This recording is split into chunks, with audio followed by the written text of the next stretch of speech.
Hey everyone, we're back with some more Fate Grand Order with the Anastasia chapter. When we last left off, we passed propaganda out throughout various villages, asking for their support. And yeah, been working my way through my, a lot of interludes that I have forgotten to do. And some of them, I don't know if I should do on camera or not. Like, Bed of Yours, I'm pretty sure I'm going to do his, same with like Dante's and I think David. I think he's supposed to have like a relevant one to like Solomon and stuff. But like, if there's anything you want to see me do, like, if there's any relevant ones, just say that and I'll do it. He's like, which one of these is mad and which one of these is just like, oh yeah, that happened. Because you don't know until you read it, you know? Like, I know recently the Japanese servers got a pretty lore important one. There's a fan theory going around and it seemed to support it.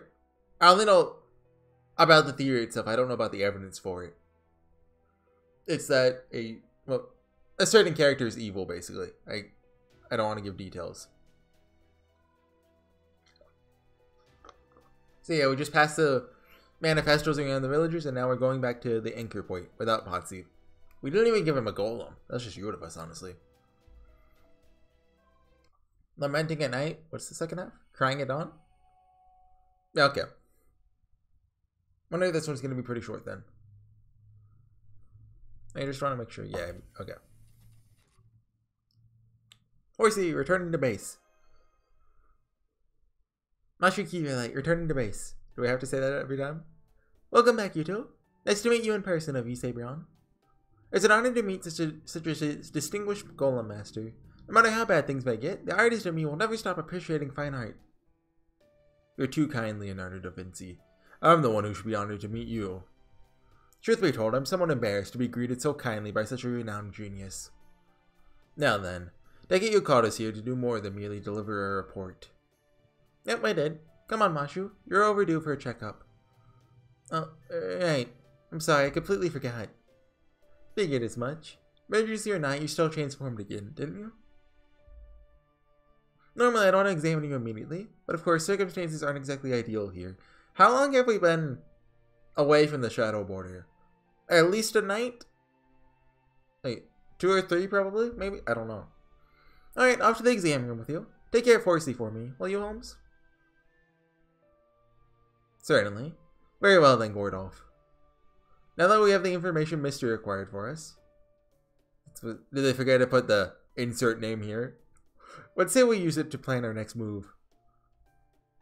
Yes, of course. So, what do we do next? Well, to begin...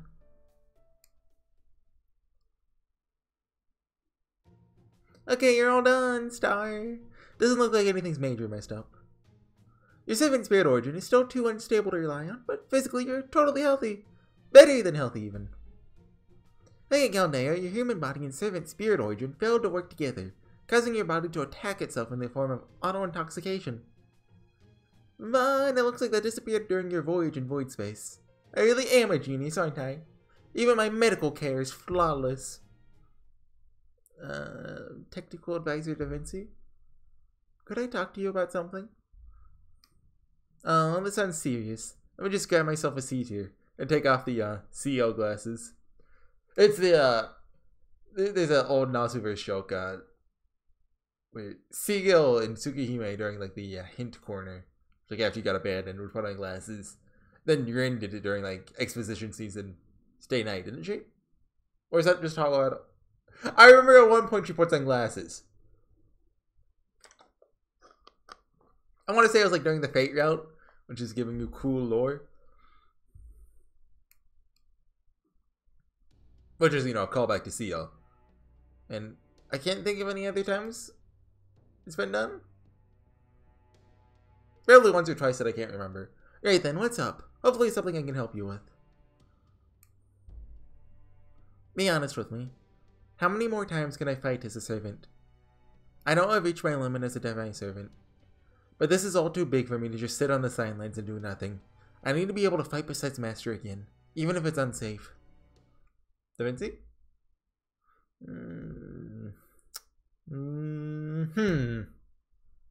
No, forget it. No more cagey answers and no more keeping secrets. It's really not a question of how many at this point. They're perfectly capable of fighting plenty now. Remember, you awoke the spirit origin that has been dormant in you for the last year. You might not be quite as strong as you once were, what with extreme cold and all, but it's not as if fighting is causing you a lot of pain, right? So why have you been having you not transformed then? And that is because your body is acclimated to being a demi-servant again. At this point, it's actually all just a mental thing. Of course, that's actually the biggest challenge of all. Really? But I thought Galahad was gone. That he decided I wasn't worthy. Oh, I need to rewatch Moonlight Nostrum. It's been 2 years since he did. Yep, I bet he did, the jerk. Pretty annoyed about that myself. It's been a year since the Battle of the Temple of Time. After handling your medical care during that whole time, there's one thing I could say for sure. Galahad isn't helping you anymore. That so-called Holy Knight abandoned his responsibility to you. He might as well have written you a Dear John letter to say he wasn't going to help you anymore and you'll just have to take care of yourself from now on. I don't know if that ever gets addressed. Like, I don't think Galahad ever shows up. Like, I haven't seen his sprite anywhere, at least. Maybe they're saving him for Lost Belt 6, which is supposedly in Britain, you know. It's Camelot 2.0. So, yeah, he's bailed on you, and he isn't ever coming back. Ever. But then, how is they able to transform? Simple. You and Galahad are different people. He really only allowed you to give form to his power. You're borrowing it from him. And thanks to your experience in battle, you grew into your own as a Knight of the Shield. The person you were when you fused with that heroic spirit and the person you are now are pretty much completely different people at this point. Galahad may be gone, but you are a full-fledged demi-servant in your own right now. Get it? The harm transforming has been doing to you, the fact that your spirit origin seems weaker, none of that has to do with Galahad. It's all you, your body, your mind. Your weakness is just the state that your body is in. Your inability to transform as completely as you'd like is just a matter of your own mind holding you back. Can you be more specific? Does that mean if I can resolve those two problems, it can be useful to everyone again? Well, with Galahad gone, your spirit origin dropped pretty sharply. You lost more than half your power. It's no wonder you're not as strong as you used to be. So that's the plain old physical problem. It also means you've lost your skills, gifts, and protection that came from his legend. From here on, you'll need to develop and hone your own way of fighting. Of course, we're going to help you with that. We just have to get back to the original plan. The original plan? You mean Project Ordinax? Ordinax? I guess... I wonder if that's the same name or if it's just spelled differently in the fan translation. Well... Or if it's a different name, sorry, I should say. Oh, you know about that? Did Romani tell you? Actually, I heard about it from the director, Marisbury. Said heroic spirits would probably reject a demi-servant. I don't know if I guess that's considered a spoiler, so I won't go into it. So Project Ordinax would make up for any difficulty I might have in functioning properly as a servant. What's that name from? Sounds like Greek, but... I can't believe I had that much foresight and still didn't think to stop the demi-servant experiments. Just what did you think heroic spirit bodies are anyway? He should be ashamed of himself, letting them degrade just so he could accomplish his goal. Well, now that I've been overly picky about my own methods, me standing here now talking to you is proof enough, I suppose. Anywho, your physical strength issue should take care of itself over time. We can talk more about this later. So that leaves the mental aspect, Mashu. Right now, you're scared to transform. Your body refuses to make the servant transformation because you're so riddled with doubts. Doubts? I am? Yeah, I said I don't mean our last conversation about how being a servant can harm you. Okay. So, you're saying there's a different problem. Yep. This time you really don't want to fight. Of course, that may have been true for all the other times as well. But when we were fighting to save humanity, it was obvious we were doing the right thing. So because of that, you were able to fight in spite of your fear. But that's not true anymore. We aren't facing that kind of threat this time around. You can sense it. I'm sure Horsey can too. That makes us an even bigger problem than Galahad being gone, or the harmful side effects of your transformation into a servant. From what I know about the last ones, that's like, okay, she's never going to be able to transform again. Flashing key ray light. Can you fight for what you believe is right, even against your fellow man? Even when that enemy hasn't done anything wrong? From what I know about them, the Lost Belts are morally dubious. Well, how's that even helpful? All I've learned is that Russia has been overrun by a bunch of beastly barbarians. Ordolf, they're not beasts, they're Yaga. Isn't that just what they've decided to call themselves? Not at all. Kabbalah and alchemy may both be magecraft, but they are also quite different. I'm never sure how to pronounce Kabbalah? They're magecraft based and their spells may both differ greatly. But both are part of a system of knowledge and mechanics that is collectively known as magecraft. Beastmen and Yaga may appear the same to you, but I assure you they are entirely different. The creatures you refer to, Gordolf, are werewolves, lycanthropes, and the like. I don't know how to say that one. They are demonic beasts who are awakened to their true nature by blood. However, Yaga are a fusion of demonic beast and human. As such, the closest approximation would be combined phantasmals, such as chimeras. I see. So Yaga and Beastmen have different origins, eh? Correct. However, the fundamental issue lies elsewhere. Oh? Listen closely. The Yaga have formed a country. They have their own culture, their own way of life. And is that in some way different from the singularities you claim to have resolved? Yes, very much so. The singularities we resolved created hypothetical versions of history at different points in time. Think of each as something of a diversion from the main track of history. Chaldea resolved these singularities by ray-shifting to those points in time and setting history back on its proper course. This is different, though. The divergent point in history seems to be 450 years ago. Most likely, it occurred at the moment that the Great Cold Wave hit and Ivan the Terrible merged with the demonic beast to become a Yaga. Then this world singularity occurred in the past. It's over? Precisely. In other words, the hypothetical history the singularity created has continued into the present. Take Patxi's scope bolt-action hunting rifle, for example. It is very similar to a modern-day gun. But it is still far from cutting-edge technology. I believe it is made with engineering that, from our standpoint, would be half a century out of date. But that sort of firearm was cutting-edge back when it was introduced in Ivan the Terrible's era. Furthermore, this one has a major trait that sets it apart from even our own modern-day weaponry. It is specifically designed to kill demonic beasts. Yes, I noticed that as well. I have a similar magical gun myself, you see. Dude, he's cool! He's like Kiritsugu! When he fired his gun, his spell was activated, though it was a primitive one. I believe that weapon was made with the intention to be used by the Yaga. Most likely, it uses magical energy instead of additional gunpowder to increase its muzzle velocity, thereby increasing its round's penetrative power.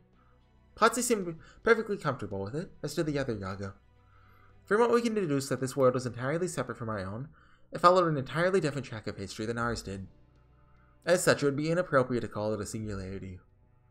I don't care what you call it. I have a much more important question that needs answering. Will overthrowing Ivan the Terrible actually solve the problem here?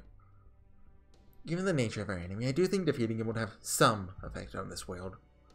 Come now, aren't you the world's greatest detective? Aren't you supposed to have brilliant flashes of insight or something?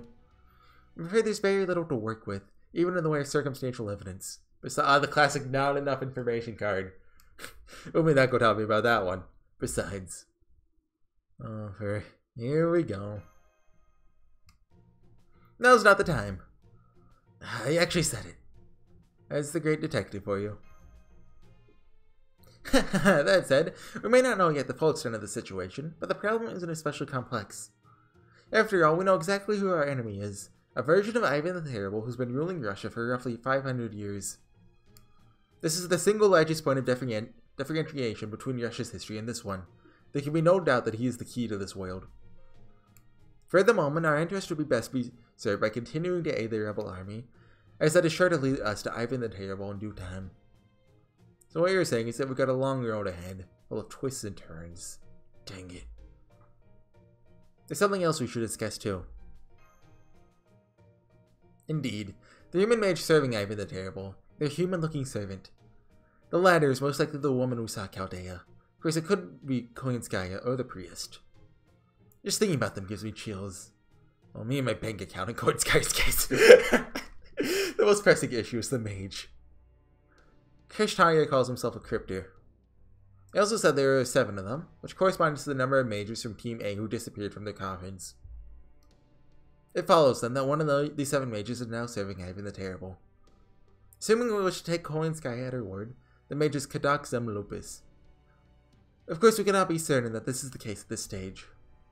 But if it is, then we must ask ourselves what measures he's likely to take to deal with us. Is it going to cut to him? Oh, yeah.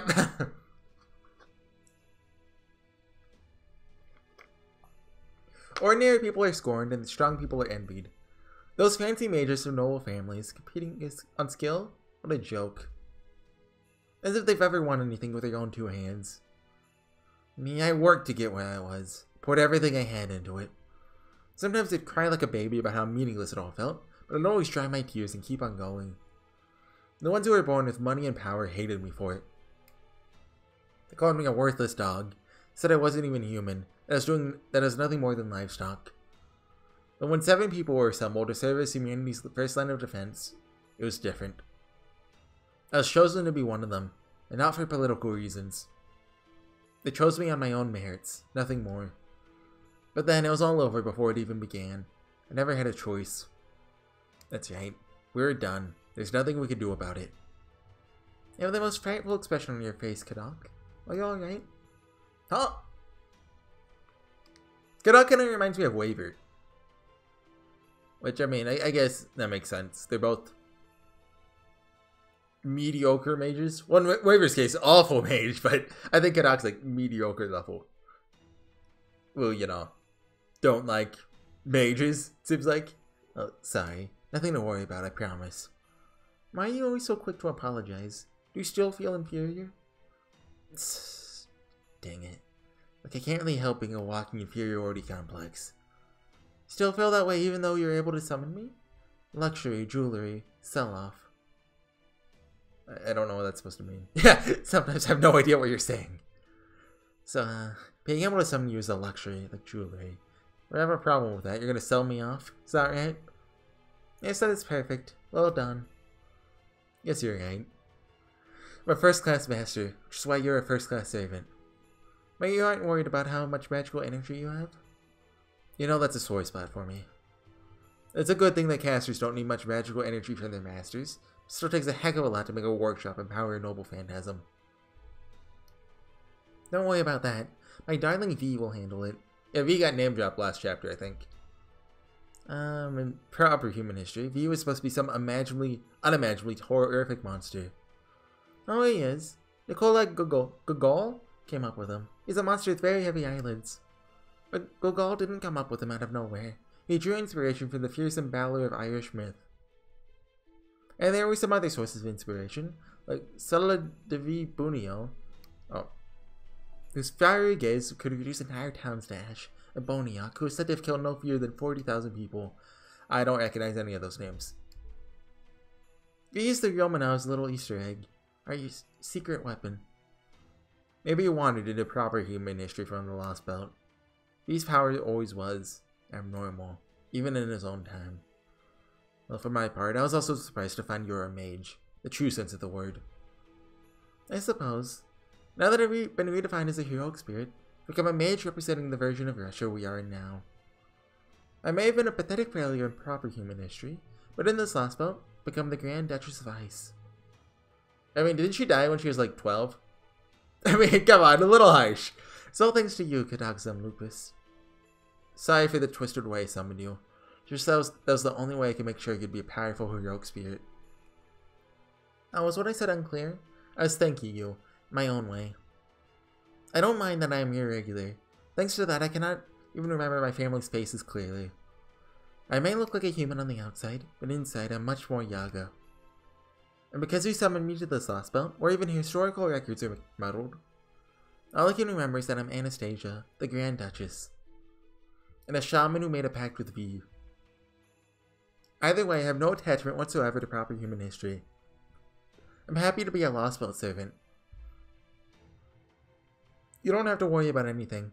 You're free to make use of me however you see fit. I know. Believe me, I have every intention of taking advantage of that power of yours. It's thanks to this power that I am able to kill. I'll kill Chaldea so that they no longer get in our way. I'll kill the rebel army who defy the Tsardom even in this Lost Belt Russia. And then... Whoa there, that's enough, Grand Duchess. Remember, he's only sleeping. If you had to keep a lid on that magical energy of yours too, Just while you're here. He's gonna keep on sleeping like a baby. That's how it has to be for the time being. You're not much fun, are you? Oh, come off it. You think I don't know that?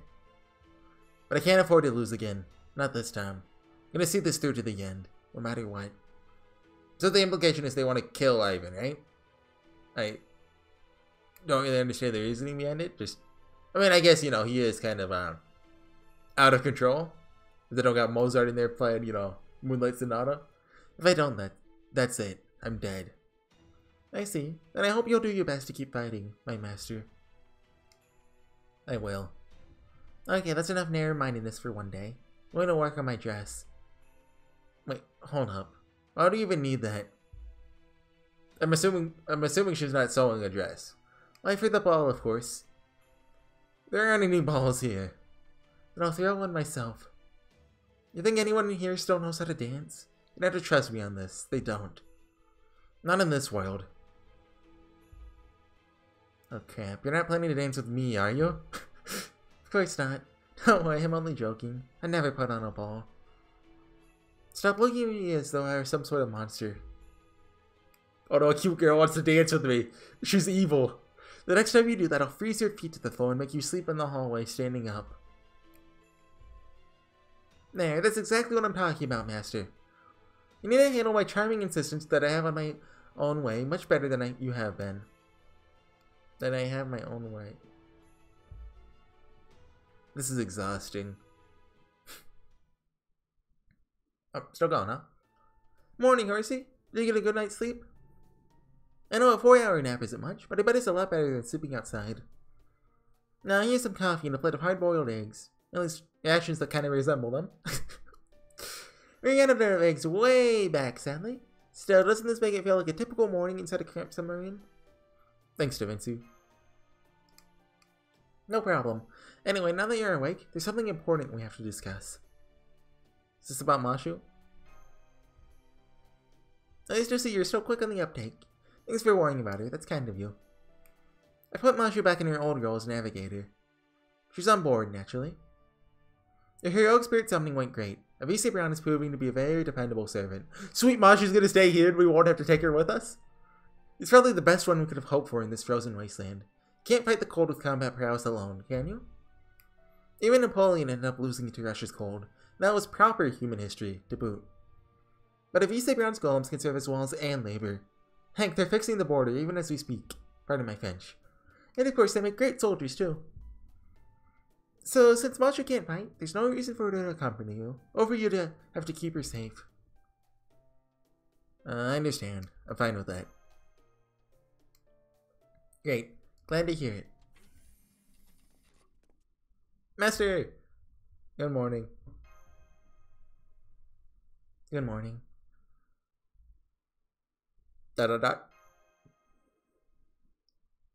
So sorry, Master.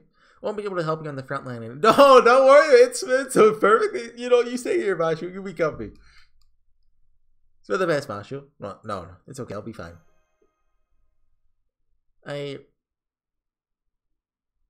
We'll still be fighting together, just in different places.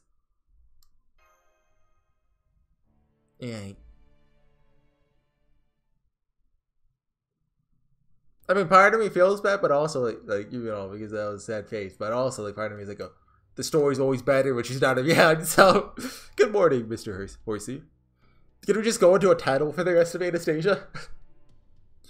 Sorry we couldn't let you rest longer. Do hope you made the most of your warm blanket while you had the opportunity. Now then, back to the task at hand. I do want to add that I don't hate Mashu. Just when Mashu interacts with the main character, the story is usually just at its close to weakest point. Now then, back to the task at hand. Our goal remains the same. Find out what has happened here. Thanks to your previous efforts, we now know several things. There's a new race of people called Yaka. Ivan the Terrible lives and has ruled for the past 500 years. An endless storm rages at the fringes of this world. There's the mysterious tree. I believe unraveling the mysteries of each of these points will determine our future course of action. To begin, we need more information on Ivan the Terrible. Fortunately, we have the rebel army's trust. At present, we plan to continue working with them in an effort to make our way to him. If at all possible, I'd like to help the rebel army with their aims as well. Helping them to reach a point where they can defeat the Opportunity would be ideal. Atalanta may be a famous hunter in Greek myth, but I fear she would have a hard time facing Ivan the Terrible. Can't you summon a more powerful servant? You know, like the King of Heroes, or the King of Conquerors, or the King of Knights? Okay, maybe we're about to summon more servants. So, King of Heroes is Gilgamesh, is Conquerors, Xander, King of Knights is Saber. I guess the 3 Zero Kings. I'm afraid that in that particular regard, our prospects are rather dim at the present moment. Summoning such a powerful servant here would be sure to spark all manners of rumors. If the rebel army hasn't heard of any such rumors, then it's safe to assume there's no heroic spirit in this world who could save it single-handedly. Of course, there's always the possibility that they have heard such rumors, simply haven't told us yet. So that would be too much to hope for. This is not an ideal time for a bold, daring plan. At the moment, we need to focus on laying foundations. You said it. Okay, Gordolf, time for you to go back to checking tomorrow's weather forecast. Anyone can tell you what tomorrow's weather will be here. Blizzard, blizzard, or more blizzard. Alright, see you later, Mashu. And everyone else. See you soon. Alright, good luck, Master. Okay, I assume that's the end of chapter. Yep, okay. It was 0 OP, but it ended up going for a decent length.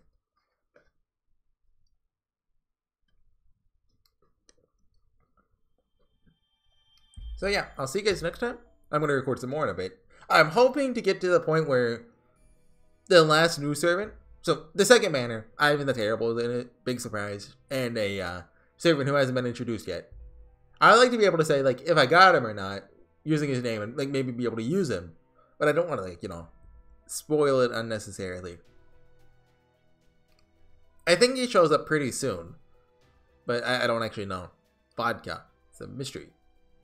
Okay. I'll see you guys next time. Bye.